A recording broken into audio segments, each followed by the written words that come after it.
Olá pessoal, Carolina Vargas, economista investidora. Hoje vou trazer aqui para vocês uma análise de Casas Bahia. Vou analisar desde 2020, quando a gente teve um contexto ali de pandemia, redução do Selic, o que os analistas falavam à época e o que estão falando agora. E qual a minha visão, ok? Primeiro, gente, a gente tem um 2020, uma queda muito brusca dos ativos, de todos os ativos na Bolsa por conta da pandemia.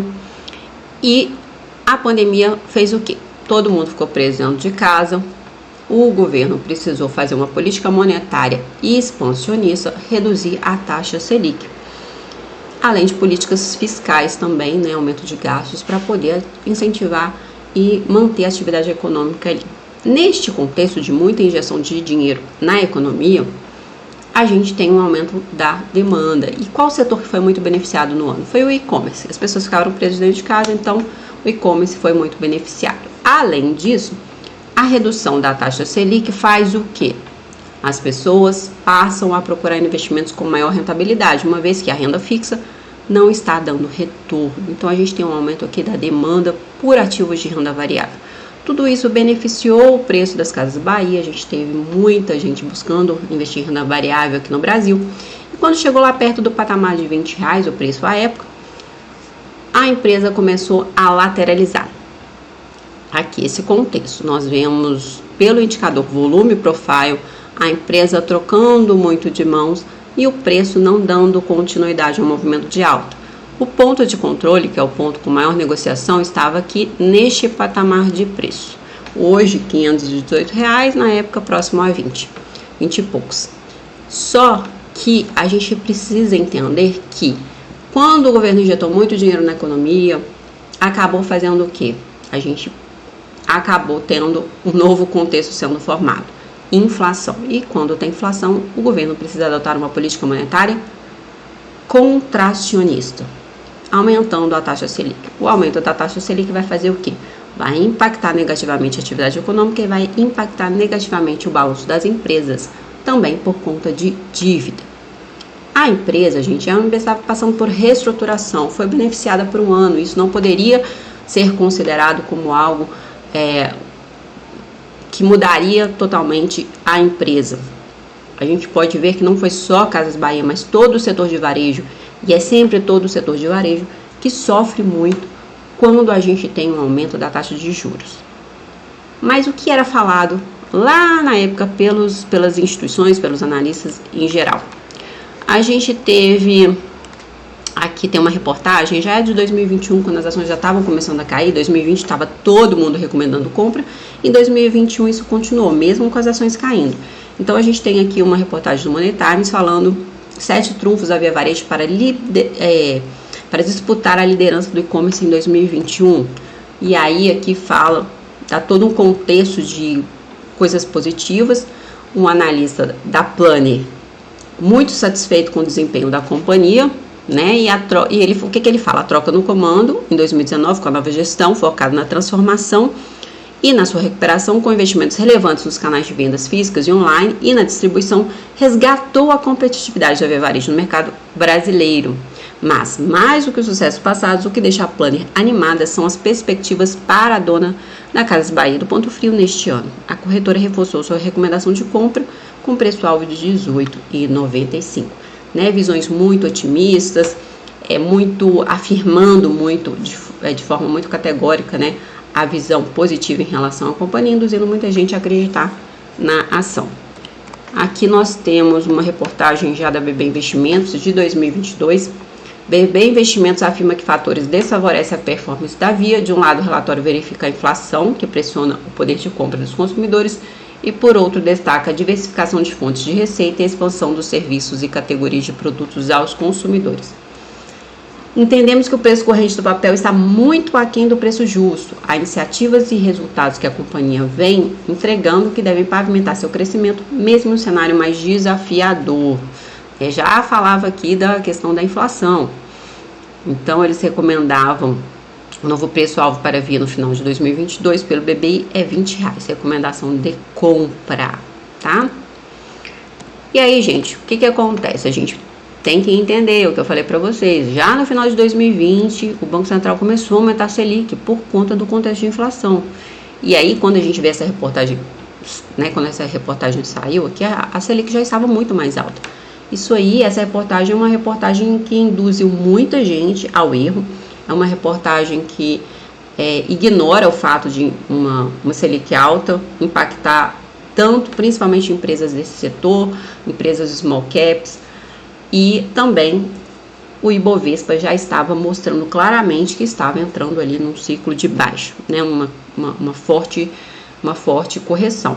Então, para mim, esse tipo de reportagem é para induzir as pessoas realmente ao erro, tá? E aí, muita gente ganha dinheiro com isso. Então, o que a gente vê hoje? Vamos lá. A gente vê hoje um cenário oposto. A gente vê um cenário, antes o preço era 40 bilhões, a empresa estava extremamente cara, em topo histórico e só ótimas recomendações. Euforia, né? Aquele tipo de movimento de euforia. E hoje, com a ação valendo 99% menos, com a ação, a empresa valendo meio bi. Vamos lá, vamos falar aqui, mostrar os preços. Hoje ela vale 621 milhões, de um prejuízo nos últimos 12 meses de menos 2 bi, ela começou a dar lucro, porque ela fez o quê? Um acordo extrajudicial com os seus credores, principalmente Banco do Brasil e Bradesco, e isso favoreceu muito a companhia. É uma empresa que teve uma receita aí de 6,4 bi nos últimos 3 meses, está fazendo uma reestruturação, está colocando um plano de recuperação em prática.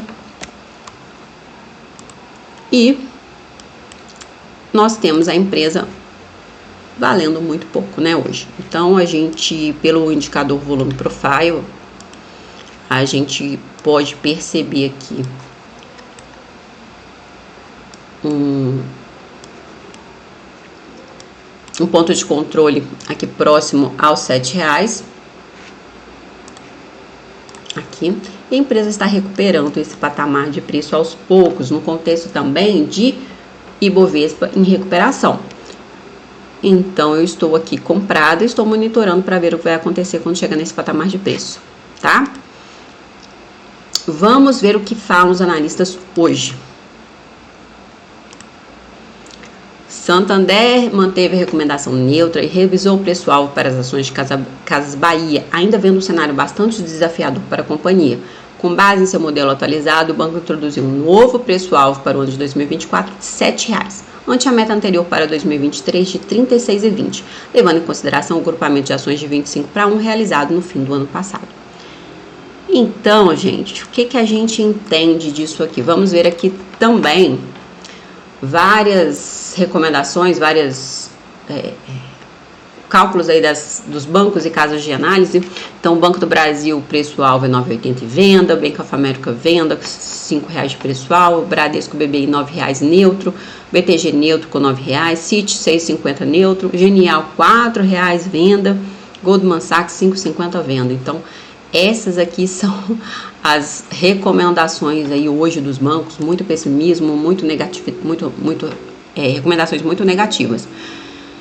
E eu acho muito incoerente, né? Hoje com a ação aí valendo tão pouco, a empresa valendo meio bi, num contexto de redução de taxa Selic, no contexto de reestruturação da dívida da empresa e principalmente o valor de mercado dela que está bem baixo, eu acho bastante incoerente. Até porque, gente, a gente pega aqui, né, o Santander, antes ele tinha uma meta de 36,20 e agora ele passou para 7. Mas o contexto agora é melhor, por que antes estava com um preço-alvo maior? A gente precisa começar a pensar um pouquinho, né? Por que essas instituições elas agem dessa forma? Então, um pouquinho mais de maldade, um pouquinho mais de malícia. Eu não costumo seguir recomendação de casa de análise, eu faço as minhas próprias análises e levo muito em consideração a análise pelo gráfico. E eu estou comprada por todo esse contexto que eu expliquei para vocês e gerenciando a minha operação, ok? Eu trago essa análise hoje para mostrar para vocês o risco grande que a gente tem ao investir em empresas, principalmente desses setores, são setores muito impactados nos ciclos de baixa. O mercado ele não brinca em serviço, ele não está preocupado com você, ele não está preocupado com o seu dinheiro, ele quer realmente tirar o seu dinheiro, né? Os grandes players, eles querem fazer isso e vão fazer tudo o que for preciso para fazer. No mercado financeiro, no mercado de ações, é possível você fazer venda de ativos que você não possui através do aluguel, chamadas vendas a descoberto. E com isso a especulação corre solta, tá? Muito cuidado ao tomar suas decisões. Ah, já caiu muito, tá muito barato porque caiu muito. Gente, sempre pode cair mais. Então use a análise técnica para te ajudar na tomada de decisão. O gráfico não mente, mas já as casas de análise, os bancos, enfim, é muito dinheiro envolvido, a gente precisa entender que nem sempre eles vão estar te recomendando o que é melhor para você. Na verdade, na maioria das vezes não estarão. É isso, gente, eu fico por aqui. Não se trata de recomendação de compra nem de venda, nem de manutenção de ativos. É só uma análise que eu faço para ajudar vocês na tomada de decisão. Grande abraço e até a próxima.